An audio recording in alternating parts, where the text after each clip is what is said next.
अस्सलाम वालेकुम दोस्तों, C++ सीरीज़ के आज के लेक्चर में हम क्लासेस और ऑब्जेक्ट का यूज़ करके हम एक प्रोग्राम बना के देखेंगे।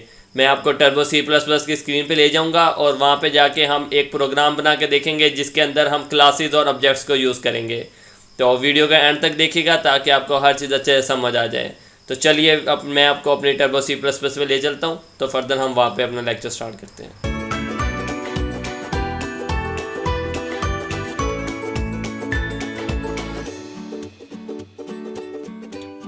अच्छा दोस्तों, प्रोग्राम स्टार्ट करते हैं। हम दो जो है वैल्यूज़ को सम करवाएंगे, फिर उसका रिजल्ट शो करवाएंगे क्लास के थ्रू। क्लास के अंदर हम आउटसाइड फंक्शंस बनाएंगे और जो है उसका हम दो वैल्यूज़ को सम करवा के उसका रिजल्ट शो करवाएंगे। सबसे पहले मैं दो हेडर फाइल इंक्लूड करवा रहा हूँ, iostream.h और kunayo.h। iostream.h और जो सेकंड हेडर फाइल है वो है kunayo.h।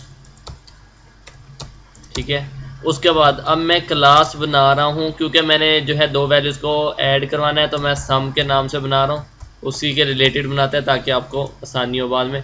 अब जितना भी हमने सबसे पहले ही सोच लेना प्रोग्राम बनाने से पहले ही कि हमें क्या क्या चीज़ें हैं जो हमें डिक्लेयर करवानी होंगी। जो जो चीज़ें भी डिक्लेयर करवानी है वो हम क्लास के अंदर करवा देंगे। इंट a b, क्योंकि हमने वैल्यू जो है दो वैल्यूज़ को सम करवाना है, फिर उसका रिजल्ट स्टोर करवा के हमने जो है शो करवाना है। तो मैं ए बी वो वेरिएबल से ले लिया जिसके अंदर मैंने वैल्यू जो है यूज़र से लेनी है, और तीसरा आर ले लिया जिसके अंदर मैंने रिजल्ट स्टोर करवा के उसको फिर मैंने प्रिंट करवाना है। ठीक है, अब ये मैंने देखे ना इनके साथ पब्लिक लिखा ना प्राइवेट लिखा, तो ये एज इट इज़ प्राइवेट हो गए।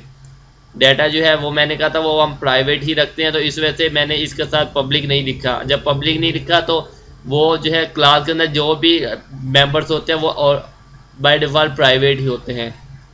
ठीक है, अब मैं जो है जो मैंने पब्लिक करने हैं मैं उसके साथ पब्लिक लिखूंगा, एंड में मैं कोलन लगाऊंगा। ठीक है, अब इसके नीचे मैं फंक्शंस लिखूंगा, वो पब्लिक कर दूंगा उसको ना। अब ये पब्लिक के नीचे मैं जो भी फंक्शन लिखूंगा वो पब्लिक हो जाएंगे। मैं ऊपर वॉइड लिखता हूँ, उसके बाद मैं फंक्शन का नाम लिखता हूँ गेट डेटा। अब इसके अंदर हम पैरामीटर्स दे सकते हैं अगर आपको चाहिए होंगे तो। अब मैं पुट डाटा, ये मैंने दो फंक्शंस भी डिक्लेयर करवा दी। अब जो जो चीज़ें मुझे चाहिए थी वो मुझे पता थी वो मैंने डिक्लेयर करवा दी। आपको मतलब जब आप अपने फंक्शन बनाने लगो उससे पहले आपको पता होना चाहिए हमने क्या क्या चीज़ें डिक्लेयर करवानी है, क्या डाटा टाइप होगी, ये सब कुछ। अब हम जो फंक्शन जो हमने डिक्लेयर करवाए हैं उसको हम डिफाइन करेंगे आउटसाइड द क्लास। तो वो मैंने उसका आपको पिछले लेक्चर में सिंटैक्स बताया था, तो सेम उसी तरह हम जो है डिफाइन करेंगे। सबसे पहले हम डाटा टाइप लिखेंगे, सेम वही जो हमने डिक्लेयर में यूज़ की थी। उसके बाद हम क्लास का नाम लिखेंगे। ठीक है, उसके बाद क्लास का नाम लिखने के बाद हमने स्कोप रेजोल्यूशन ऑपरेटर यूज़ करना है, वो मैं यूज़ कर लेता हूँ। उसके बाद हमने जो है अपने फंक्शन का नाम गेट डाटा, ठीक है, ये मैंने लिख लिया। अब मैं मेन बॉडी स्टार्ट कर लूँगा। इसके अंदर मैं यूज़र कहूँगा इंटर टू वैल्यूज़, क्योंकि मैं इसके अंदर गेट डाटा मैंने वैल्यू गेट करनी है, तो मैं यूज़र को कहूँगा इंटर टू वैल्यूज़। ठीक है, तो सी इन के थ्रू मैं वो वैल्यू ले लूँगा, जो वो पहली वैल्यू देगा वो ए के अंदर स्टोर करवा देंगे, दूसरी वैल्यू जो देगा वो बी के अंदर स्टोर करा देंगे। तो ये मैंने डिफ़ाइन कर दिया है एक गेट डाटा का फंक्शन। अब मैं जो है पुट डाटा का फंक्शन डिफ़ाइन करने जा रहा हूँ, तो मैं वही जो है रिटर्न टाइप लिखा, क्लास का नाम लिखा, उसके बाद मैंने स्कोप रेजोल्यूशन ऑपरेटर यूज़ किया, पुट डाटा ये मैंने अपना वो जो है फंक्शन का नाम लिख दिया। अब मैं मेन बॉडी के अंदर अब मैंने करना है कि ए और बी को ऐड करवा के आर के अंदर स्टोर करवाना है रिजल्ट के अंदर। ठीक है, और उसके बाद मैंने रिजल्ट और प्रिंट करवा देना है see out the result is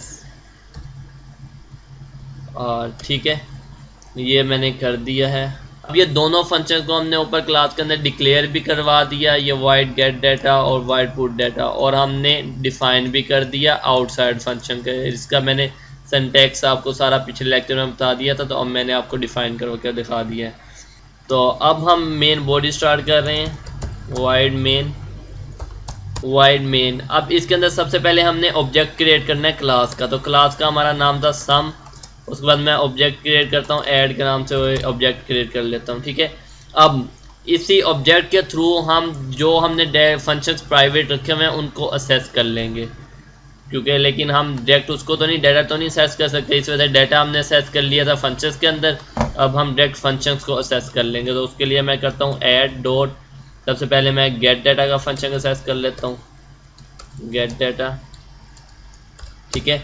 अब इसी तरह मैं ऐड जो है फिर ऑब्जेक्ट लिखा डॉट पुट डाटा, ये मैंने फंक्शन का नाम लिख दिया।